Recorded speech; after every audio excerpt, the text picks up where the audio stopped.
once driven by royalty, the King of England, owned a Daimler Double Six with its V12 sleeve valve power plant.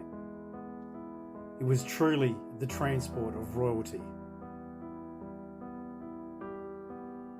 Reinvented back to the Jaguar Daimler fold during the 1980s with the V12 5.3 litre engine.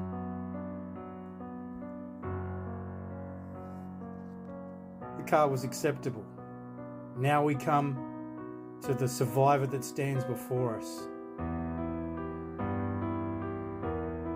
The best thing we can say about the car is that it's still on the road. It has its original alloy wheels, its V12 emblems on the B pillar, and the chrome actually appears to be standing up quite well, as does the Connolly hide interior, from what I could see while I was nosing around it while I was on me push bike dressed like a mammal, trying to see through the dust on the windows. This car's still registered, it still runs. It is in fact a Daimler, and on the other side of that badge it should say Double Six.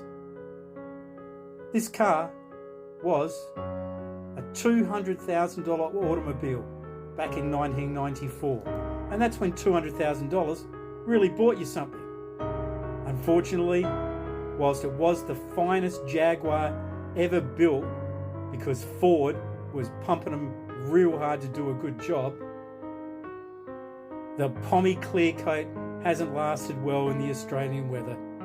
Folks, this is an extreme example of what can happen to your paint if you don't wash your car. There's a registration tag from 2018, but I looked it up online and it has had an engineering modification. So who knows if it's still got the problematic V12 engine, or if they've done something proper, like put a fucking Barra in it. This poor old Warrior,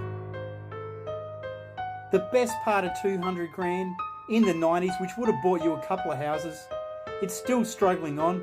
I've seen him driving it. I'm trying to accost him one day to have a chat about what the modification is. As you can see, he could use a bit of a buff and polish, but I don't think you're going to get that clear coat back. Looks like a blind in the back seat, and yeah, the poor old Warrior still going. Viva Daimler.